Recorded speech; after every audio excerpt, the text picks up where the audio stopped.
사람이 오래 사는 것도 중요하지만 어떻게 인생을 살았느냐는 더 중요한 물음입니다. 출발도 중요하고 과정도 중요합니다. 그러나 그 결과는 더 중요한 것입니다. 사람이 떠난 후에 더 생각나고 기억나는 사람이 있습니다. 그래서 사람은 앞모습보다 그 뒷모습이 더 아름다워야 한다라고 하는 말이 있습니다. 여러분, 달리기 선수가 아무리 출발을 잘했더라도 결과가 좋지 아니하면 승자가 될 수가 없습니다. 오늘 말씀은 사도 바울의 유언장과도 같습니다. 디모데에게 마지막 서신을 보내면서 오늘 21절에 이렇게 말씀합니다. 겨울이 오기 전에, 겨울 전에 속히 내게로 오라고 부릅니다. 겨울이 오기 전에 시간적 종말이 있음을, 인생의 종말이 있음을 우리에게 잘 보여줍니다. 당시 지중해 연안에는 이 겨울이 오면 배가 다닐 수가 없이 얼어붙기 때문에 겨울 전에 내게로 오라. 어쩌면 마지막에 종말 앞에 있는 바울의 부름이기도 합니다. 이것은 계절의 겨울도 되겠지만 인생의 겨울도 되고 또한 신앙의 겨울을 의미하기도 합니다. 인생은 언제인지 모릅니다. 그러나 반드시 누구에게나 겨울이 있음을 잊지 말아야 합니다. 이 겨울이 온다고 원망을 하는 것은 어리석은 일입니다. 성도의 지혜가 뭡니까? 다가오는 인생의 겨울을 맞이할 준비를 하는 것, 이게 지혜입니다. 바울은 다가오는 인생의 겨울을 깨달았습니다. 그리고 자신의 인생을 준비하고 있음을 볼 수가 있습니다. 그리고 그동안 살아가면서 기억나는 사람들을 하나하나 소개하는 모습이 나타나고 있습니다. 그리운 사람이 있었고 안타까운 사람이 있었고 또 다시는 기억하고 싶지 않은 쓴 기억의 사람도 있었음을 오늘 말씀에 나옵니다. 그렇습니다. 역사학자 토인비는 세상에는 세 종류의 사람이 있다고 했습니다. 하나는 꼭 있어야 할 사람, 남에게 유익을 주고 덕을 세우고 용기를 주고 희망을 주는 사람이라고 했습니다. 또 하나는 있으나만 한 사람이 있습니다. 남에게 손해를 주지도 않지만 유익도 주지 못하는 사람이라고 했습니다. 그런가 하면 세 번째 사람은 꼭 없어야 할 사람이라고 했습니다. 피해를 주고 이 사회에 악을 끼치고 사람들을 황폐하게 만드는 사람입니다. 토인비는 이 세 번째 사람들이 인류를 병들게 하는 악의 뿌리와 같다라고 했습니다. 오늘 본문에 이런 사람들의 모습이 잘 나옵니다. 여러분은 어느 곳에 있든지 꼭 있어야 할 사람, 필요한 사람이 유익된 사람이 되기를 축복합니다. 오늘 바울의 임종 때 생각난 사람들이 여러 종류의 사람들이 나옵니다. 무엇보다 바울은 여기 보면 바울을 버린 데마라는 사람이 나옵니다. 10절을 우리 같이 한번 읽어보겠습니다. 데마는 이 세상을 사랑하여 나를 버리고 데살로니가로 갔고 그리스게는 갈라디아로 디도는 달마티아로 갔다라고 했습니다. 데마가 누굽니까? 데마는 본래 바울에 협력했던 조력자였습니다. 바울이 옥에 갇혔을 때도 함께 있었던 동역자요. 근데 데마는 바울을 버리고 데살로니가로 가버렸습니다. 데마는 중도의 신앙이 무너지고 타락한 사람의 모습이에요. 끝까지 사명을 지키지 못하고 믿음을 지키지 못하고 배신한 사람입니다. 사람이 세상을 살면서 가장 큰 상처 중 하나가 배신을 당할 때라고 그래요. 내가 그렇게 사랑한 사람이 나를 배신할 때, 애지중지 키운 자식의 시집장가 보내고 났더니 부모를 배신하고, 그렇게 믿었던 친구가 배신을 할 때 그 기대한 것만큼 지울 수 없는 상처를 받게 된다고 합니다. 사람이 개만도 못하다는 그런 말이 있습니다. 여러분, 개는 절대로 주인을 배신하지 않습니다. 근데 사람은 우정을 배신하고 은혜를 원수로 갚는 경우도 있고, 믿었던 사람이 비수를 꽂는 그런 경우도 이 사회에 비일비재합니다. 사람은 성경의 사랑의 대상일 뿐이지 믿음의 대상이 아니라고 말씀합니다. 성경 어느 한 곳도 사람을 믿으라는 곳은 없습니다. 사람은 사랑할 뿐이에요. 믿음의 대상은 오직 하나님밖에 없습니다. 오늘 그러면 데마가 왜 그렇게 협력하고 사랑했는데 바울을 버렸는가? 오늘 10절에 데마는 따라합다. 이 세상을 사랑하여. 데마는 이 세상을 사랑하여 라고 하는 말씀이 나옵니다. 데마는 이 세상을 너무 사랑하다가 하나님을 버리고 사명을 버리고 바울을 버리고 떠나버렸습니다. 요즘으로 말하면 신앙생활의 중간에 타락한 것을 보여주는 거예요. 여러분, 세상을 너무 사랑하다 보니까, 세상을 너무 사랑했기 때문이라 그랬어요. 야고보 4장 4절에 너희가 세상과 보시 되는 것이 하나님과는 원수가 되는 것을 알지 못하느냐. 세상과 보시 뭡니까? 친구가 되는 것이 하나님하고는 원수의 삶으로 가는 것임을 알지 못하느냐는 거예요. 저는 역대하를 읽으면서 굉장히 마음에 다시 와닿습니다. 역대하 26장 16절에서 21절에 우시야 왕에 대한 불행한 사건이 나옵니다. 우시야는 16살에 왕이 되어서 너무 어리기 때문에 오직 하나님만 의지했어요. 하나님은 52년 동안 우시야 왕을 축복해 줬습니다. 26장 4절에 보면 여호와 보시기에 우시야는 정직한 왕이라고 칭찬을 받았고, 5절에는 우시야가 여호와를 찾는 동안에는 하나님이 형통하게 하셨더라 라고 했어요. 그런데 나라가 부강해졌습니다. 나라가 52년 동안 강성해지고 나면 더 하나님을 잘 섬겨야 할 텐데 우시야의 마음에 교만이 찾아왔습니다. 악을 행하고 하나님의 사랑을 버리고 은혜를 버렸습니다. 어느 날 성전에서 제사장들이 성소에 들어가 분향을 하는 모습을 봤습니다. 이 우시야가 성전에 들어가 분향을 하겠다고 하는 거예요. 그러니까 18절에 80여 명의 제사장들이 울면서 왕이여, 이 분향하는 일은 왕이 할 수 있는 일이 아닙니다. 이 일은 오직 아론의 자손 중에서 제사장들만이 분향을 할 수 있습니다. 이 성소에서 왕이여 나가소서, 이런 애원을 했는데 이 우시야 왕은 어떻게 반응을 했느냐? 19절에 보면 분노하면서 화를 내면서 무시해버리고 분향을 하는 거야.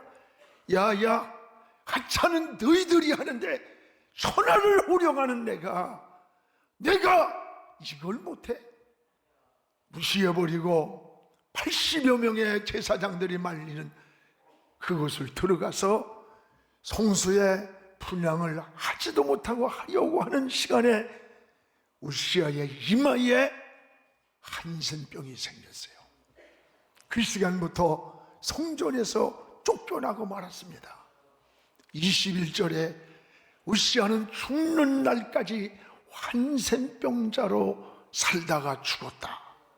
당시 한센병은 구약시대에 하나님의 저주, 하나님이 내린 질병, 그래서 한센병이 걸리면 지위 고하를 막론하고 왕이랄지라도 쫓겨나는 거예요. 한순간에 천하를 호령하던 우시아가 왕의 왕궁에서 쫓겨나고 죽는 날까지 한센병자로 살았다고 말씀하고 23절에는 어떻게 됐냐? 마지막 죽어서도 왕들이 묻히는 왕의 묘실에 들어가지 못하고 객들이 묻히는 묘소에 가서 묻혀버리고 말았어요. 우시아가 하나님을 떠날 때 하나님도 우시아를 버렸던 거예요. 하나님을 버리니 하나님도 버렸어요.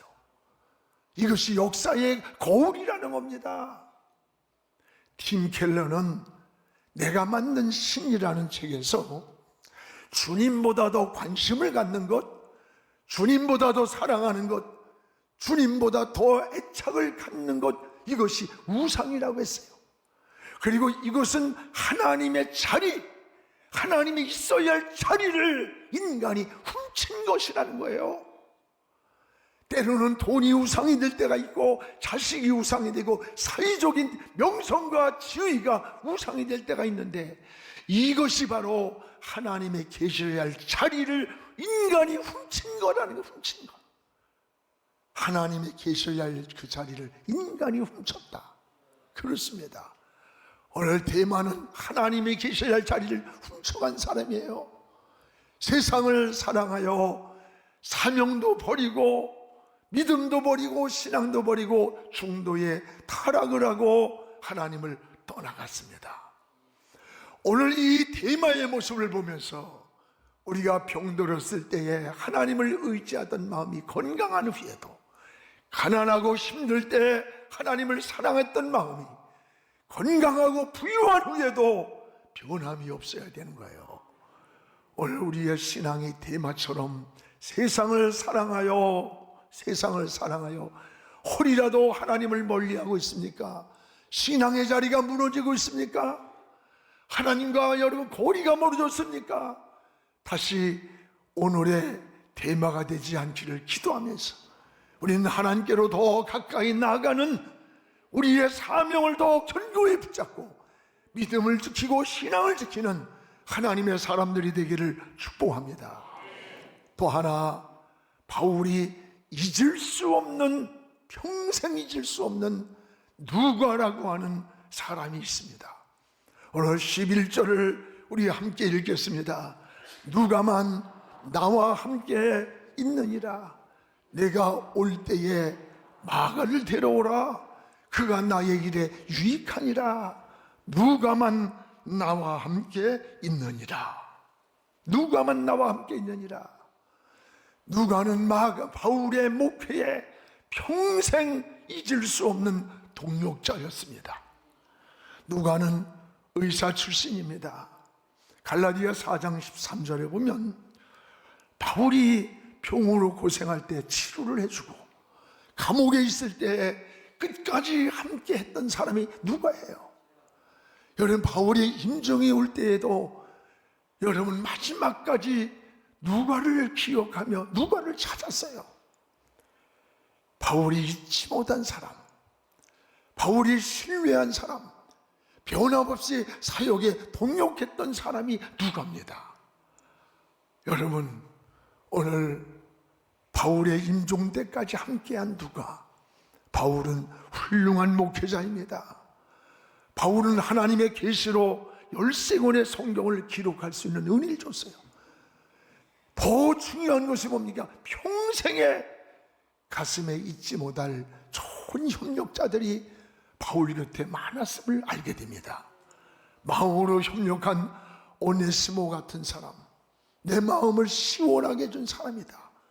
몸으로 협력했던 저 디모데나 브리스길라 아굴라 같은 부부, 또 물질로 협력을 해줬던 자주장사를 하던 루디아 같은 여인, 베베 같은 자매가 그들 곁에 있었어요.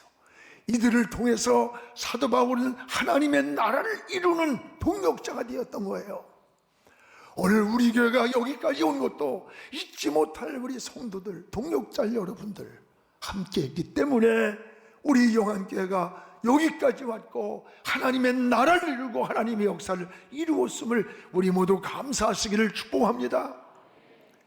하나님 앞에서나 사람 앞에서나 인정받는 삶이 중요한 거예요. 여러분, 어느 공동체든지 신뢰받고 인정받는 사람 되기를 기도해야 돼요. 하나님을 감동시킨 사람, 지도자를 감동시키는 것은 큰 은혜고 축복입니다. 여러분 때문에 목회에 힘을 얻었다고 여러분의 이름을 어디서나 간증할 수 있는 그런 누가와 같은 감동의 사람이 여러분이 되기를 축복합니다. 하나님은 사람을 찾습니다. 사람을 통해 일하시기 때문에 누가와 같은 창조적 소수가 중요한 거예요. 그래서 예레미야 5장 1절에 보면 만일 정의를 행하고 구하고 진리를 행하는 한 사람을 찾으면 내가 이 성읍을 용서하리라. 저는 이 성경 말씀을 좋아해요. 만약에 이 성읍에 진리를 구하고 정의를 행하는 한 사람을 찾으면 이 성의 죄를 다 용서해 주겠다는 거예요. 한 사람이 믿음으로 바로 설 때 여러분, 세상은 바뀌는 거예요. 운명도 바뀌는 역사예요. 여러분에게 전에 한번 말씀드렸듯이 미국의 켄터키 산골에서 링컨이 탄생하는 순간에 미국의 역사는 바뀌고 있었습니다. 여러분, 흑인을 사람 취급도 안 하고 노예를 쓰던 그들에게 흑인이 해방이 되었고 노예제도가 폐지되는 기운이 싹이 튼 거예요. 언제? 링컨이 탄생하는 시간부터.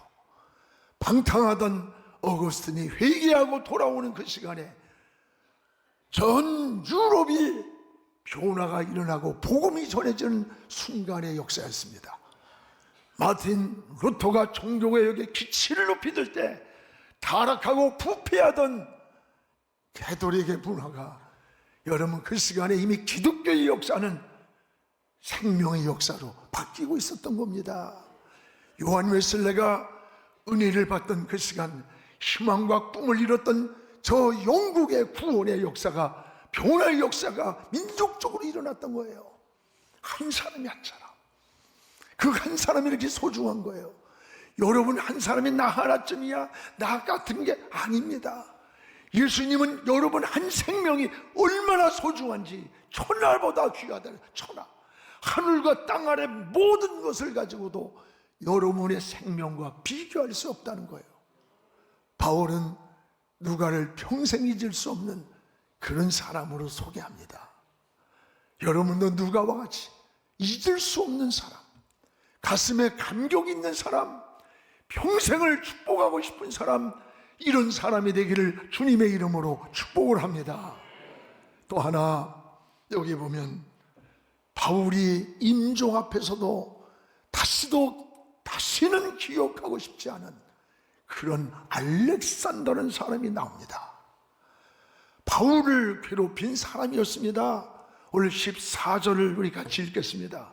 구리 세공업자 알렉산더가 내게 해를 많이 입혔으니 주께서 그 행한 대로 그에게 갚으시리라. 바울이 임종이 올 때에도 너무나 고통과 괴로움을 주었던 알렉산더, 이 사람이 나만이 아니라 복음을 망치고 선교를 가로막고 너희들을 핍박을 할 거다, 그 주의하라.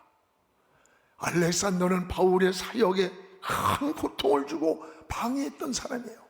알렉산더는 문제 신자였습니다. 그런데 배교한 사람이에요.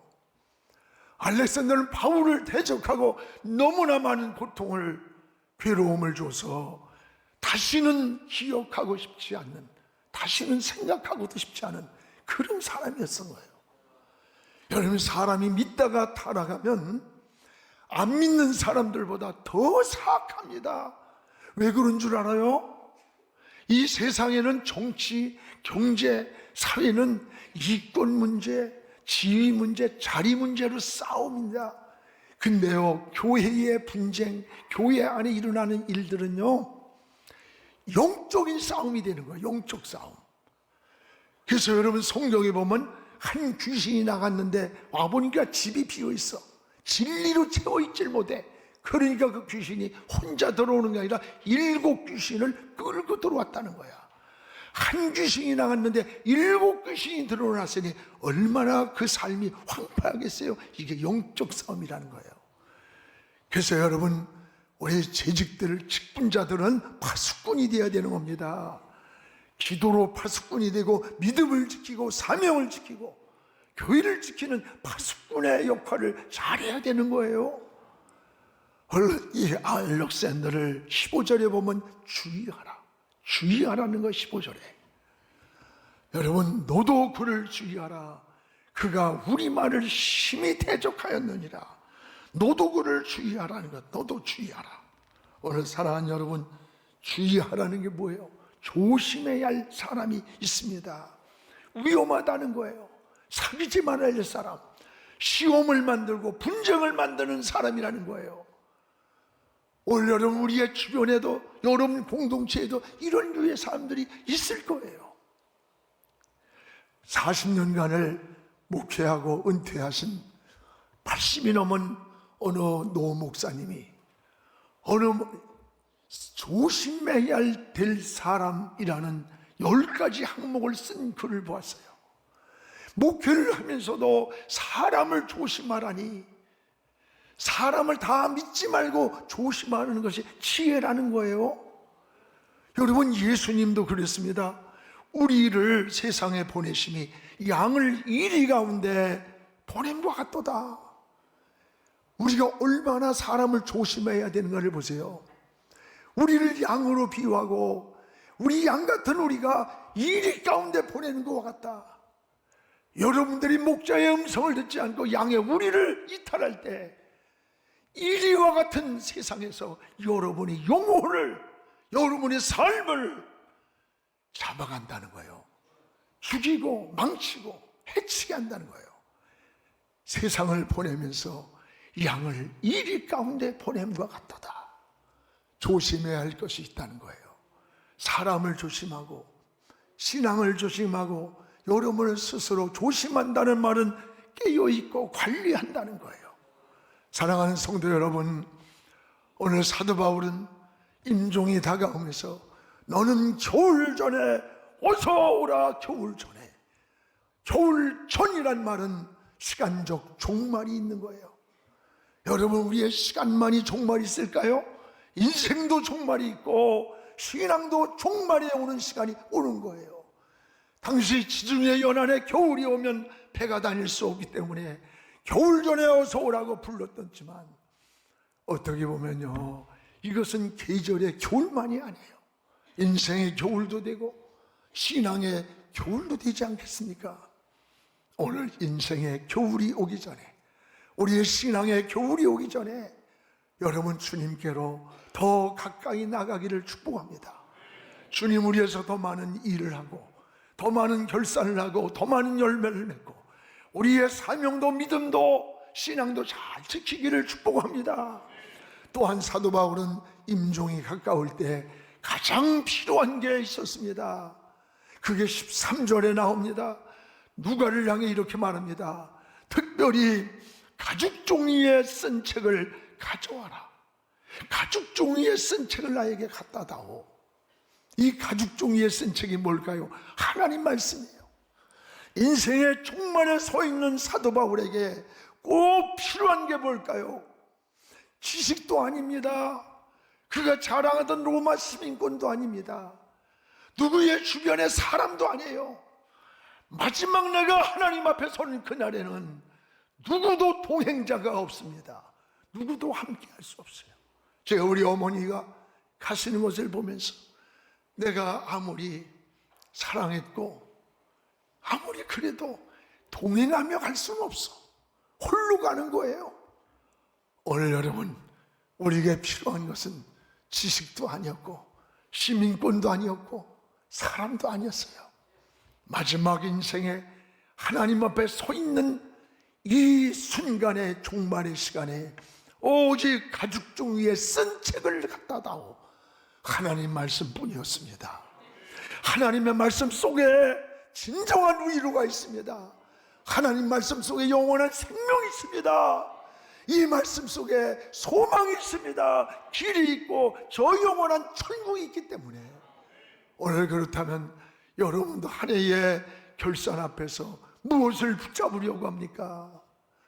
여러분 무엇을 붙잡으려고 합니까? 나이가 7, 80 먹으면요 미모도 별거 아니래. 다 찌그러지는 거예요. 보톡스 아무리 맞아도 별거 아니고, 그가 많이 아는 지식도 별게 아니에요.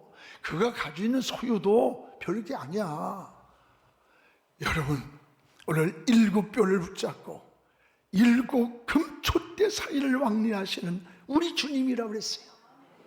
오늘 이 7뼈를 붙잡고 오늘도 7 금촛대 사이를 왕래하시는 우리 주님의 손이, 그 손에 여러분의 인생을 맡기십시오. 그리고 하나님 말씀을 붙잡으시기 바랍니다. 사명을 붙잡으시기 바랍니다. 달려갈 길을 잘 달려가기를 바랍니다. 그러면 여러분의 앞길을 하나님이 인도해 주시는 것입니다. 기도하겠습니다. 고마우신 우리 하나님 아버지, 감사합니다. 겨울이 오기 전에 어서 내게로 오라고 했습니다. 겨울과 같은 시간적 겨울도 있겠고 계절의 겨울도 있겠고 인생의 겨울도 있지만 신앙의 겨울도 있음을 고백합니다. 그 결산의 시간에 주인 앞에 내놓을 소망이 있게 하시고 준비된 달란트가 있게 하시고 주님 결산의 시간까지 우리가 충성된 청지기로 믿음의 사람으로 맡겨진 사명을 잘 감당하는 하나님의 사람들로 살게 하여 주시옵소서. 이제 한 해의 결산이 다가옵니다. 하나님, 우리의 삶이 후회스러운 모습이 아니라 보람이 있고 감사가 있고 설렘이 있는 그런 한 해의 결산을 준비하게 하여 주시옵소서. 예수님의 이름으로 기도하옵나이다. 아멘.